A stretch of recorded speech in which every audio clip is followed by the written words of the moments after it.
Last week we discussed the world of counterspells, and the costs you have to look at when considering which ones you want to run in a deck. Beyond things like mana cost, that is. Fortunately, counterspells are quite simple to break down and examine. After all, they all fit a similar mold and similar time frame. At the end of that video, I mentioned that I would make a sister piece talking about removal spells. Here we are with that, and unfortunately, it has a lot more variables than the counterspells do. See, removal also has the unfortunate circumstance of covering multiple timings. Counterspells are always going to happen at instant speed, as you need to respond to something on the stack. But removal spells can be instant speed, sorcery speed, or attached to creatures, which can be manipulated in various ways at various speeds of their own. Outside of that, every color has their own methods of removal, all of which are done differently. Hence, the costs are drastically different. I would also say that removal spells are far more dependent on the meta of your pods, as well as the deck that you run them in, than counterspells are. It's a complex subject, and I wish to elaborate and explore it a bit more in detail in this video. Mortals, immortals, and friends from the blind eternities, my name is Samson Loreseeker, and today we will talk about removal spells and the analysis thereof. The color of your commander is important when it comes to removal. For instance, a mono-green deck is much more limited in its removal spells than a green-white or a green-black deck is. It's also important to consider pip costs on these, as I discussed in the last video. The more specific mana pips you need for a spell, the less likely it will be that you will have the required mana available when you need it the most. This is also why the popularity of one-mana removal spells is so prevalent. Again, we talked about this consideration in the last video, and it holds true here. The same thing from the last video is true about the cheaper spells too. Restrictions and rewards for enemies come into play to make things fair. Swords to Plowshares, I would say, is probably one of the most iconic removal spells in all of Commander, and no others really come even close to it in terms of quality. However, it does realistically come with a downside, the opponent gaining some life. That won't be a huge issue for the most part, but it will cause some problems in certain decks. For instance, if the creature is big enough, the positive life gain can get someone back in the running. Some people will even swords their own creatures to leverage that aspect. Other decks will also have benefits from gaining that life, like Veto or Minwu. It just so happens that the downside is rarely impactful enough to make this spell not worth running in any white deck that can. Exile at instant speed is just that good. Now, an important consideration is the speed of the removal spell. Instant speed effects versus sorcery speed effects. Most people will automatically point at instant speed being better than sorcery speed, and I would largely agree with that, with one very important caveat. Sorcery speed is not bad just because instant speed is allegedly better.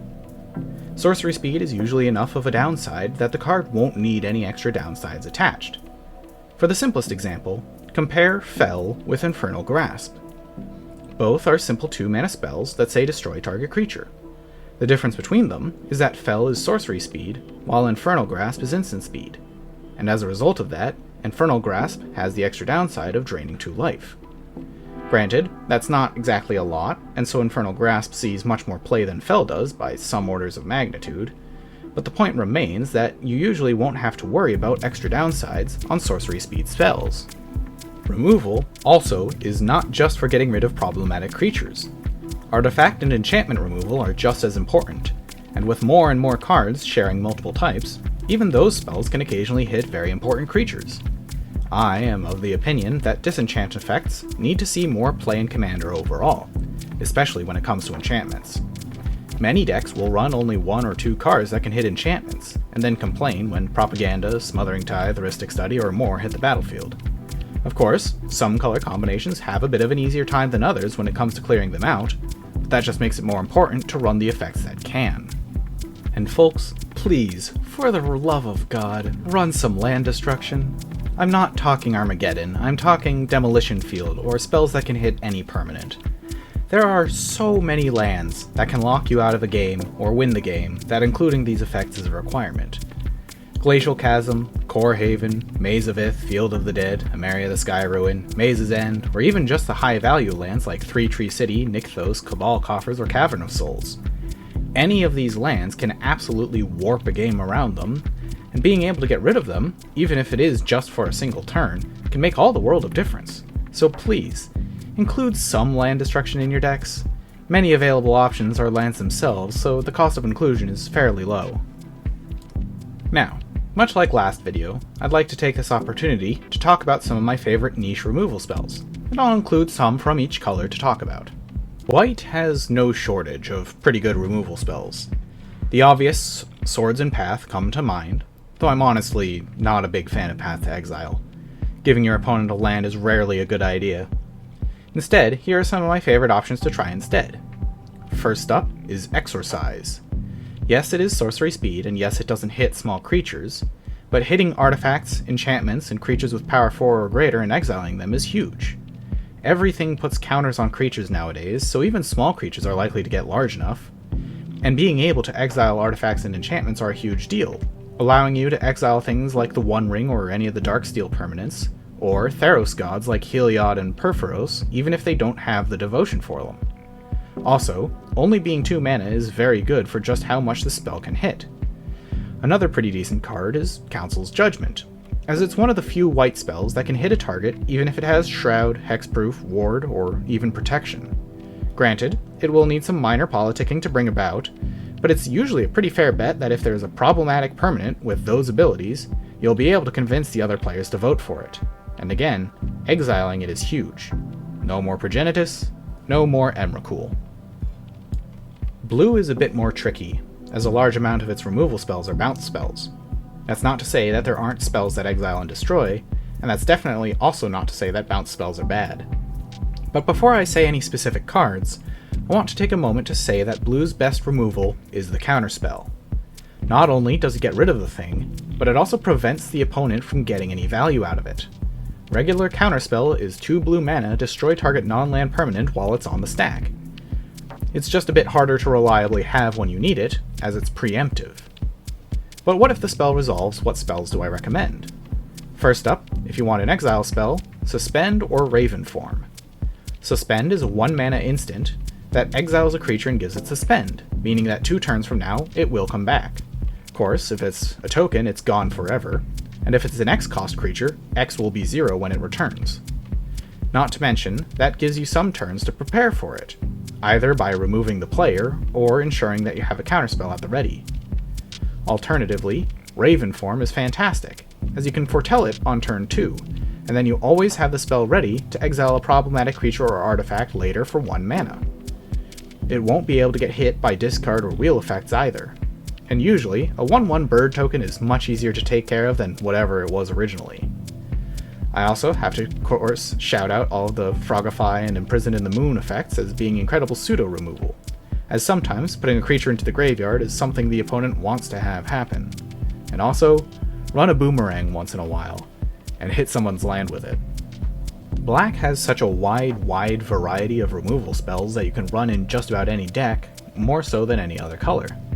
And many of them are quite incredible and versatile as well, to the point where if you're running black in your deck, I would recommend looking at just the mono black removal spells rather than whatever you've got going on in those other colors. But one that I almost never see has got to be Flay Essence. A 3 mana sorcery, exile spell for creatures or planeswalkers, but with a very interesting line of text that lets you gain life equal to the number of counters on the target. Non-conditional and no extra cost exile is not common at this cost point in black, and again, with how everything has counters now, that life gain can be very relevant. Mossborn Hydra, Bane of Progress, Champion of Lamholt, any deck with Cathar's Crusade. Any of the planeswalkers that show up will gain you a reasonable amount of life, especially something like Ugin or the new Tezzeret. And speaking of new, spacecrafts and their charge counters, once they hit the amount that turns them into creatures. There are so many ways that you'll gain life from this spell that you can look past the 3 mana and the sorcery speed sometimes. Another good option is Overwhelming Remorse. Again, it can exile both creatures and planeswalkers, but this one is instant speed, and only 1 pip in its cost. But the selling point is that it gets cheaper for each creature in your graveyard. In pretty much any deck that runs black, there's going to be some amount of graveyard synergy going on, and it doesn't take a lot of creatures to get this to be pretty cheap. Even just having 3 creatures in your graveyard makes this a 2 mana instant speed exile any creature or planeswalker, and I don't know about you, but that seems perfectly achievable. 4 in the bin is a little less certain, but still very possible in the right deck. Overwhelming Remorse is absolutely worth considering for a slot. Red suffers a bit when it comes to removal, as it's mostly damage based and hitting enchantments is rare. This is why Chaos Warp and Wild Magic Surge are such staples, despite the potential for horrific accidents. In terms of creature removal, a surprisingly effective card is Rebel Salvo. Many red decks run equipment: Greaves, Boots, Sword of the Animist, maybe a ring or two, and who knows what else. That can easily knock down the cost of the spell, as it only takes 2 equipment to make it cost a single red. Then it's an instant speed 5 damage, and it even kills indestructible things as well. You can combine it with other damaging effects as well in case the indestructible thing has more than 5 toughness. And even if it's not cost reduced at all, it's still, honestly, a really reasonable kill spell. Another spell that may not necessarily seem like removal, but functions pretty much the same though, is Act of Treason. Any of these effects are worthwhile in Commander, to be perfectly honest. Sometimes it'll remove an obnoxious blocker that you couldn't get through. Or maybe it's a problematic creature that would normally get destroyed easily in combat, so the player's been keeping it back and safe. Hitting them with an Act of Treason can blow a board state wide open. Grab one opponent's largest creature and send it at another player. Remove the blocker and smash in with it. Send a fragile utility creature to its doom at the hands of someone else's board. Bonus points if you have a sacrifice outlet so that you can avoid having to give it back. It may not say destroy on the spell, but certainly it can feel like it. In green, creature removal is a little tough, as most, if not all of it, is based on fight spells. Again, Beast Within is incredibly popular for this reason.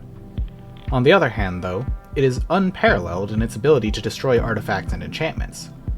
So what spells do I recommend? Well, it's not exactly a removal spell per se, but you should run more creatures with Death Touch. These guys can turn any of the fight or punch spells into one-hit kills.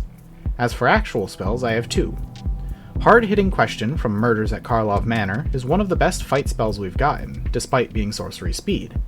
Since it's not a proper fight effect, you don't have to worry about losing your creature in the trade. And like I said with Rebel Salvo, you can combine it with dealing combat damage to something to take out something bigger than expected. The other spell I recommend is Charge of the Forever Beast. This is unique in that you don't need to have a creature on the board for it to work, you need it in your hand instead. This way, someone can't kill your creature to protect their own like with a normal fight spell. Of course, this is much worse to top deck as you need to have a creature in your hand in order to do the damage. That being said, it's rather simple in a green deck to have a big creature in your hand. It's one of its specialties. Finally, Colorless. These spells are fantastic because you can run them in any deck, and some of them can shore up weaknesses when it comes to dealing with something. The first is Bumbleflower's Sharepot. 2 mana artifact, when it enters you make a food, and you can pay 5 mana to destroy target non-land permanent. This is a great card, especially in blue or red decks, due to it providing 2 artifacts, and being able to do something that those colors struggle with, outright destroying an enchantment. It's very easy to tutor up, the activated cost is less than most with the same effect, and those colors can easily return it from the graveyard to repeat the process. The food it brings along is the literal icing on the cake, providing fuel for synergies, or even just a little bit of extra life gain, another thing those decks aren't known for. The next card is Meteor Golem. Yes, it costs 7 mana, but this is Commander. We have ways to easily reach that number, and even more ways to cheat that number. Every color can benefit from running Meteor Golem, and all have ways to cheat it out. White and black have reanimation for creatures, blue doesn't play fair with artifacts at all, red has sneak attack and reanimation for artifacts, and green doesn't care about mana values in the first place. And hitting any non-land permanent is huge for decks of all colors. And finally, the last cards I highly recommend are Liquimetal Coating or Liquimetal Torque. These are not exactly removal spells, but they open the door to a lot of removal that was previously closed. The Torque has the bonus of being a mana rock on top of things, but the coating can even hit land permanents, allowing you to catch someone's Field of the Dead or Propaganda with a Vandal Blast, or someone's Commander with a Naturalize. This can be especially useful in decks that don't normally have the colors to deal with certain types of permanents. Sure, it takes a bit more work than a card that just destroys that type outright, but sometimes beggars cannot be choosers. The world of removal is a very complicated one, and a card that is a slam dunk in one pod may be completely unplayable in another. If your games are very fast and low to the ground, expensive removal won't cut it. If everyone's playing massive creatures, things like Fatal Push or Cut Down might not be worth the inclusion. It's not as simple as just, quote, run all of these spells. You have to consider your decks, the decks you will face, and any number of other factors in between. Hopefully some of these cards I mentioned will find their way into consideration by you all, though they may not necessarily fit your specific pods.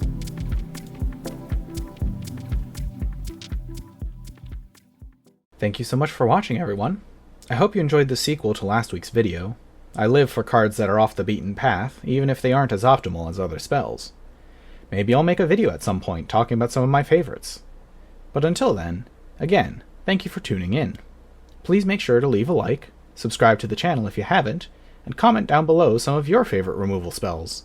And until next time, please do take care of yourselves.